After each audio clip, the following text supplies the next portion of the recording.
अब बच्चे आ जाओ थर्ड पॉइंट में। Third point is continuous set. Continuous set है तो कंटिन्यूस सेट को हम इन डिटेल मतलब अलग से पढ़ेंगे। कंटिन्यूस सेट में कुछ इंपॉर्टेंट सेट्स हैं उसको हम देखेंगे।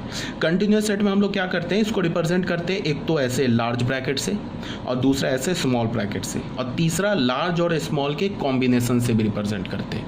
ठीक है, तो देखते हैं इसको। इसमें क्या बोल रहा है कंटिन्यूस सेट में, it is represented by large bracket, close bracket and this small bracket, open bracket. ठीक है, अब इसका मतलब क्या है वो तुम ऐसे देखो, क्लोज्ड इंटरवल। इंटरवल किसे बोलते हैं? इंटरवल एक्चुअली जो होता है, इंटरवल वर्ड का मतलब क्या होता है, सबसेट ऑफ रियल नंबर। फिर तुम बोलोगे कि सबसेट किसे बोलते हैं, तो सबसेट हम पढ़ेंगे सेट थ्योरी में, बट अभी टाइम बीइंग इंटरवल और सेट इसको तुम एक ही मानो। सेट जब हम पढ़ेंगे तो उसमें सबसेट को डिटेल से पढ़ेंगे। तो तुम क्लोज इंटरवल बोलो या क्लोज सेट बोलो, एक ही बात है। जैसे हमने क्या किया, यहाँ पे ध्यान से देखो, हमने ये दो लार्ज ब्रैकेट बनाया। इसमें क्या लिखा, एक तो स्मॉल ए लिखा, कॉमा दिया, फिर एक स्मॉल बी लिखा। इसका ये नहीं मतलब है कि इसमें दो एलिमेंट है, small a and small b, ये नहीं मतलब है। इसका क्या मतलब है, इस रिप्रेजेंटेशन का क्या मतलब है, वो तुम ऐसे देखो। इसका अगर मैंने ऐसे लिखा ना बच्चे, देखो यहाँ पे अगर मैंने ऐसे लिखा, ऐसे ए और बी लिखा, तो इसका ये नहीं मतलब है कि this is a set containing two elements small and small b. अगर ऐसा सेट होता जिसमें दो ही एलिमेंट है, स्मॉल एंड स्मॉल बी, तो उसको तो हम ऐसे लिखते ना, ऐसे लिखते ना। फिर ये एक सेट हो जाता जिसमें दो एलिमेंट है, small a and small b, but हमने कर्ली ब्रैकेट की जगह क्या लिखा, ऐसे लार्ज ब्रैकेट। इसका क्या मतलब है वो मैं लिख रहा हूँ। ऐसे मैंने लिखा small a comma small b, इसको हम क्या रीड करेंगे, इसका मतलब है the set of all x such that x belongs to real number, ठीक है, and x is greater than equal to a but less than equal to b। और यहाँ पे हमने मान रखा है where a is less than b, a जो है b से छोटा है। तो इसको लिखने का क्या मतलब है, ये किस फॉर्म में मैंने लिखा है, रोस्टर फॉर्म में। क्या मैंने बोला कि the set of all x such that x belongs to real number and x is greater than equal to small a and less than equal to small b. तो ये कंटिन्यूस सेट है। Continuous set क्यों है वो समझ जाओ तुम ऐसे। जैसे मैंने एक रियल नंबर लाइन पता है, ऐसे हम लोग बनाते हैं, this is minus infinity, here is plus infinity. यहाँ पे हमने स्मॉल ए बोला, यहाँ पे हमने स्मॉल बी बोला। अब क्या है कि स्मॉल ए कोई एक रियल नंबर होगा, स्मॉल बी कोई एक रियल नंबर होगा, ठीक है। से मान लो कि इसको स्मॉल ए को हमने मान लो बोल दिया -1 और से स्मॉल बी को हमने बोल दिया मान लो 9 बोल दिया, ठीक है। तो अब क्या मतलब है, इसका क्या मतलब है कि ये इस सेट में कौन कौन से एलिमेंट्स हैं, सबसे पहले -1 भी है, 9 भी है, और -1 और 9 के बीच के जितने एलिमेंट्स हैं वो भी है।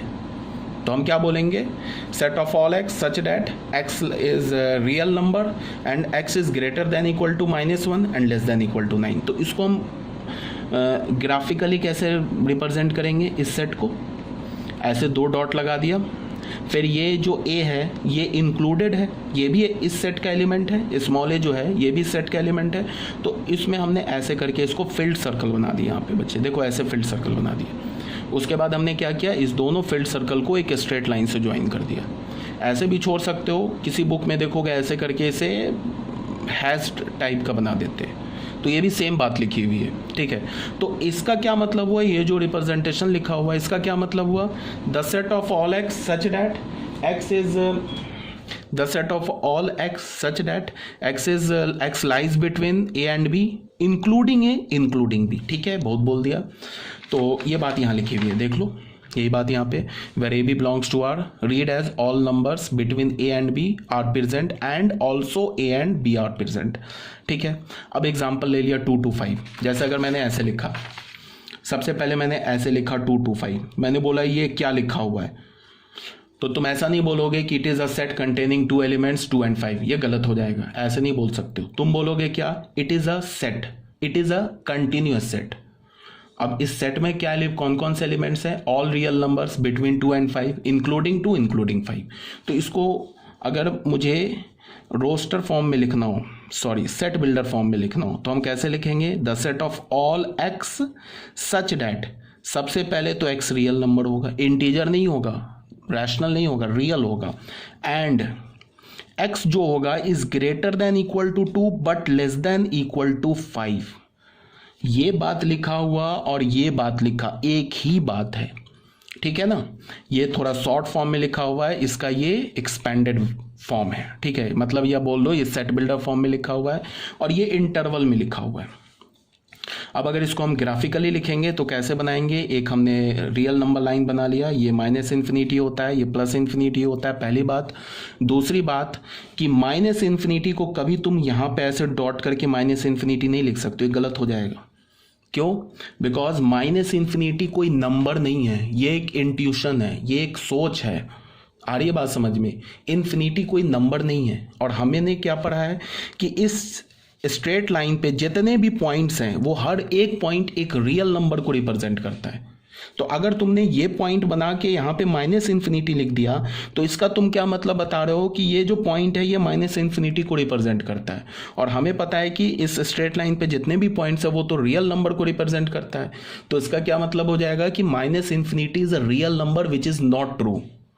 इन्फिनिटी माइनस इन्फिनिटी कुछ नहीं होता, बट ये एक सोच होती है कि हमने बोला नंबर बढ़ते जा रहा है बढ़ते जा रहा है, कितना बढ़ा, तो हमने बोल दिया माइनस इन्फिनिटी हो गया, ये सॉरी प्लस इन्फिनिटी हो गया।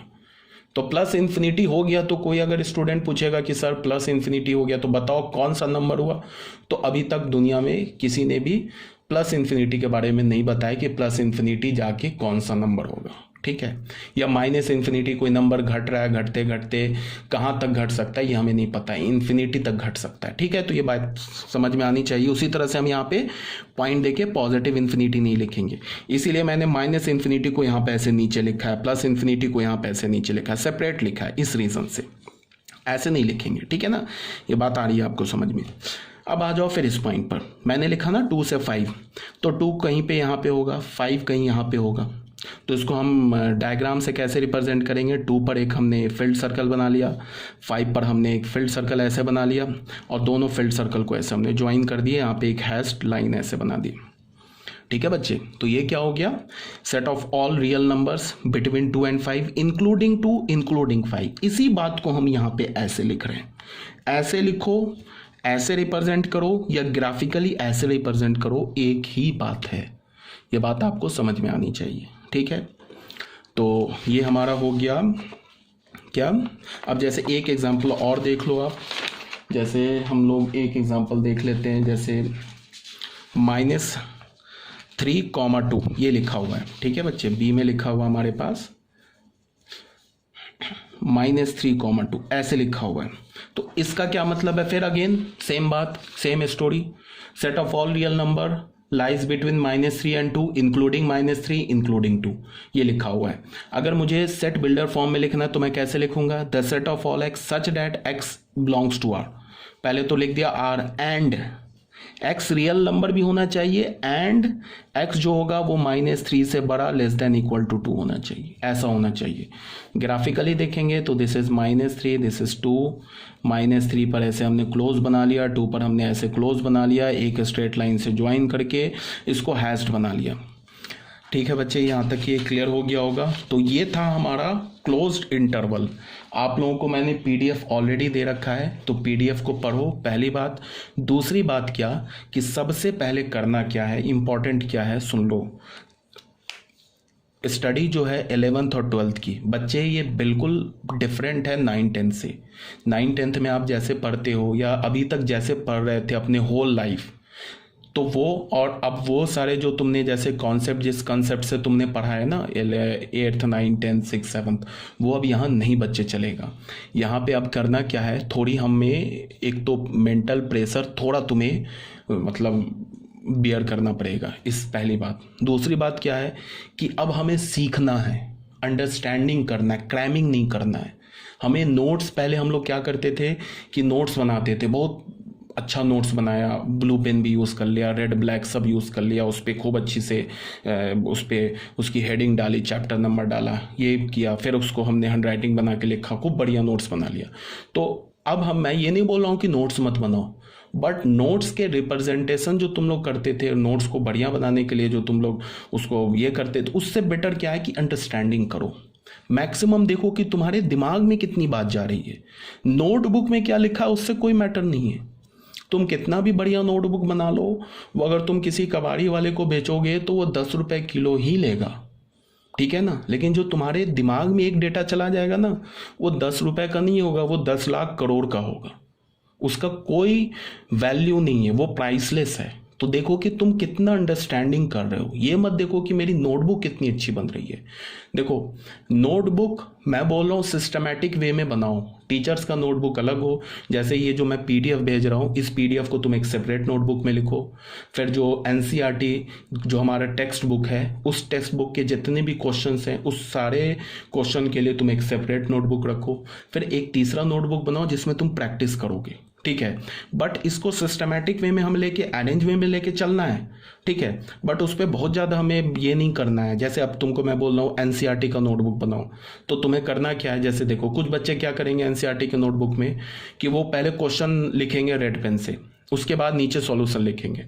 तो अब यहाँ पे जो स्मार्ट स्टूडेंट होगा वो सोचेगा कि मैं क्वेश्चन क्यों लिखूँ, क्वेश्चन तो ऑलरेडी एनसीईआरटी में लिखा हुआ है, तो वो क्वेश्चन नहीं लिखेगा। जितना टाइम वो क्वेश्चन लिखने में उस एक्सपेंड करेगा, उस टाइम में वो क्वेश्चन को 2 बार पढ़ के अच्छे से समझ लेगा, या जो सॉल्यूशन करेगा उसी सॉल्यूशन को 2 बार करेगा तो उसे अच्छे से याद हो जाएगा। मतलब ये है कि इन सब चीज़ों को भी अब आपको ध्यान में रखना है। मतलब ये क्लास जो 11th है ये थोड़ा 9-10 से डिफरेंट है। मैं डरा नहीं रहा हूँ तुम लोगों को, बट तुम्हें बता रहा हूँ कि थोड़ा तुम्हें स्मार्ट बनना पड़ेगा। मतलब कंस्ट्रक्टिव स्टडी करना, स्मार्ट स्टडी करना होगा, ठीक है। जो काम बेफिजूल होता है, जिसमें हमें लगता है कि बच्चे पढ़ रहे होते बट एक्चुअली में नहीं पढ़ रहे होते, वो सब काम हमें छोड़ना होगा। एनसीईआरटी की नोटबुक बनानी है। हमारा मेन मोटो क्या है, हमारा मेन मोटो है कि कितना हम अंडरस्टैंडिंग कर पाए।